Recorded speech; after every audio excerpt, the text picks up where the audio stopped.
Hello, Damien Barrett with you on Access All Areas, brought to you by OPSM. We've got a big show today. Brendan Goddard's going to be joining us. Dr. Peter Larkins will be updating us on all the injuries out of the weekend's action. And with me, in the absence of Luke Darcy, who pretends he's working in London, is Tiger great Matthew Richardson. Richo, welcome. We'll start with your Tigers. 3 consecutive losses by under a kick. It's once again ruined a football season for the Tigers. It certainly has. The fans are bitterly disappointed, I would say, in the last few weeks. Certainly the Gold Coast game and the Carlton game, when you get up by over 2 goals in both of those games with not long remaining, you must have mechanisms in place to win those games. The North Melbourne game was a bit different. They tried to chase them down in the end.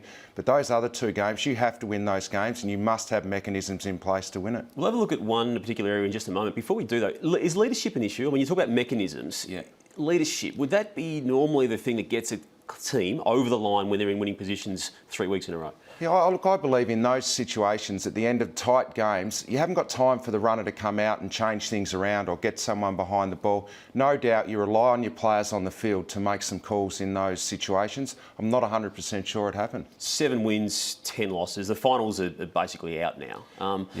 How's the club going to recover again? I say recover because there were some people expecting there to be a massive improvement this year. Look, I think the future's okay, and there's a couple of reasons this year. They've only had 1 loss by over 21 points. That was in round 1 against Carlton. Since then, they've actually had 5 losses under 10 points, and you have to learn to win those close games. A few crucial players did go out of the team. When Foley went down, the form went down. Vickery wasn't having a great year.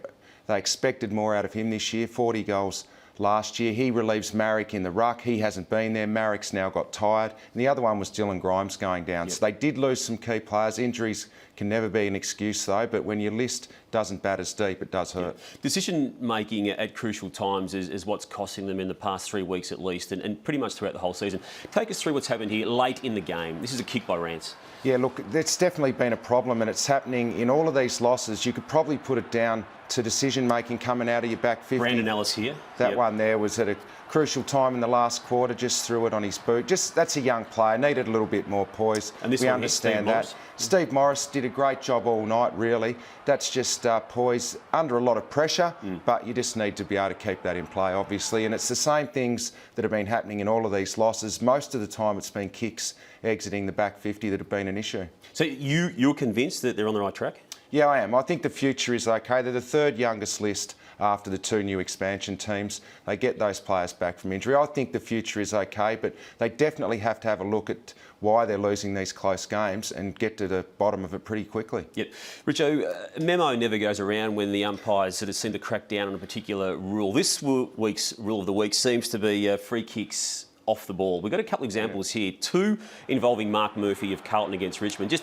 We'll show this one again. It's just off the ball, and just take us through what you think's happened this weekend. Look, no doubt there was an edict from the umpires that said we want the star players around the stoppages to be awarded free kicks. We don't want any holding, and Murphy got 2 on this particular night against Reece Conker. This one here was against was Scott Pendlebury against Callum Ward. Absolutely nothing in any of them, and there's no doubt the Jeff Geishan and the umpires this week thought they'd crack down on it. And the players don't know this until they get out on the ground. There's no memo that gets sent to the footy clubs during the week saying we're going to crack down on this, and it just comes out of the blue, and I'm not sure why we have to do it. Was that an overreaction, those 3 examples, do you think, all 3? Yeah, I think so. And Trent Cotchin was the beneficiary of a couple as well on Friday night, and I really didn't think any of them were there. Score review system, you're really red hot on this, aren't you? You tweeted out during the weekend something pretty harsh. Yeah, look, it needs to be completely overhauled. There were 2 in particular in this game. This one here with Eddie Betts, the goal umpire said it was a goal. It went to the review, which was obviously inconclusive, and it was gone back to the umpire's original decision, which was a goal, but it needs to be overhauled. There's no doubt about that. The technology is not good enough. Take us through this one. To make the decision. This one here, Shane Edwards kicks that off the ground. Bryce Gibbs, his hand is right there. Now, you could say that he maybe touched it. The original decision was a goal from the goal umpire.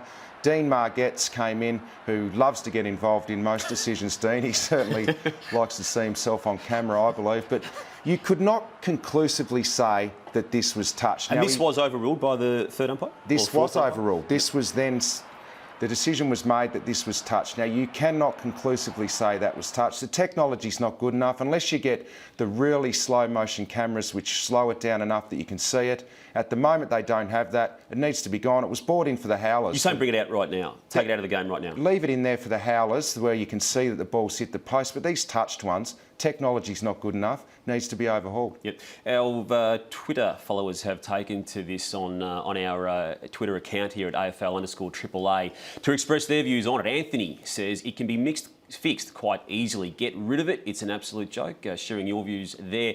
Tim says the AFL needs slow motion cameras on both goal lines at all times. Frame rate on regular cameras. Don't show the fingertip touches, which is pretty much what you're I think Tim is spot on there. Exactly the view that most people have, I believe. Yep. Geelong beat Essendon very easily 2 weeks ago, and more, I think, particularly and significantly fixed up Adelaide on the weekend. Where are they at? Are they still in the premiership hunt?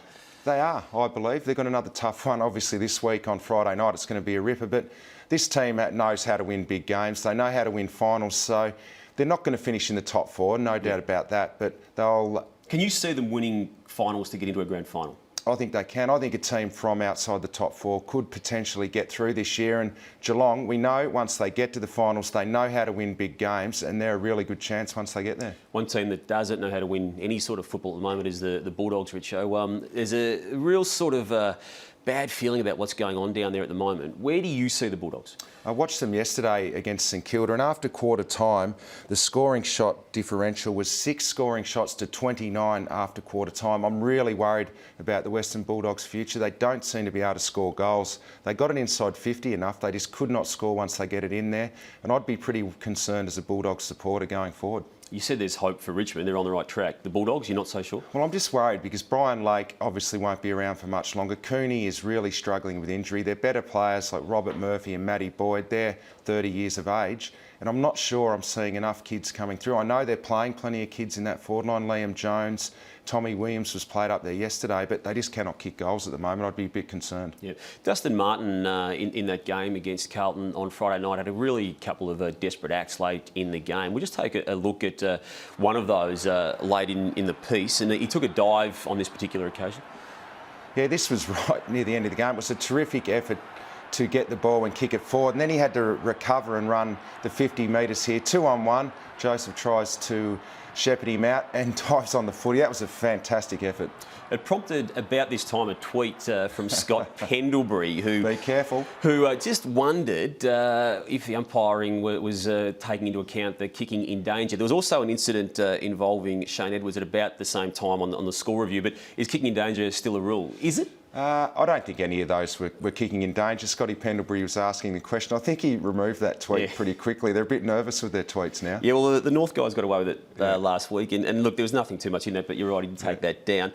Taylor Walker down there at Geelong on Saturday had this incident with a Geelong fan. I say incident, nothing happened, but... Would he be doing that in the street, you reckon? I don't reckon he'd do that in Rundle Mall over in Adelaide, especially with Taylor Walker with that mullet, and he's got the new goatee happening as well.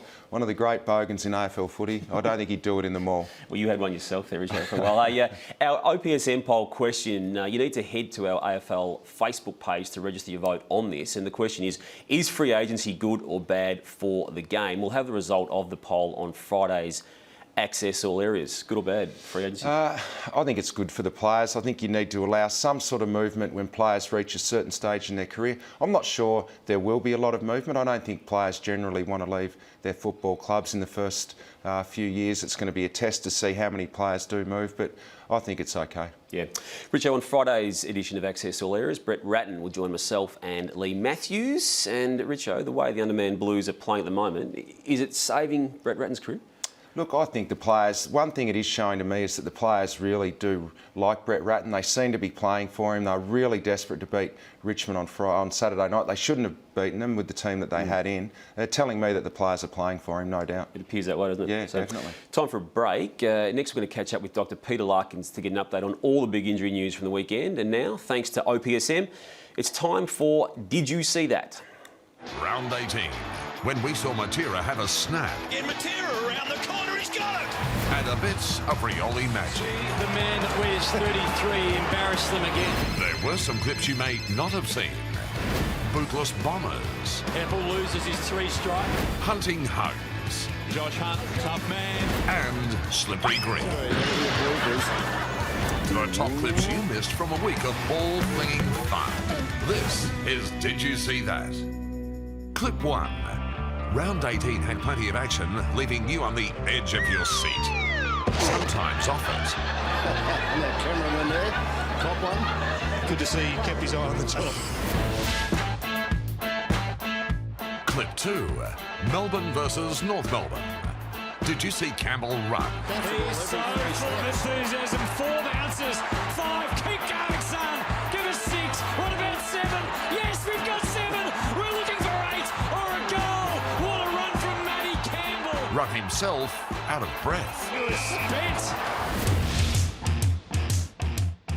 Clip 3. Round 17 might have been Ladies' Week. But did you see Revolt give the ladies a show?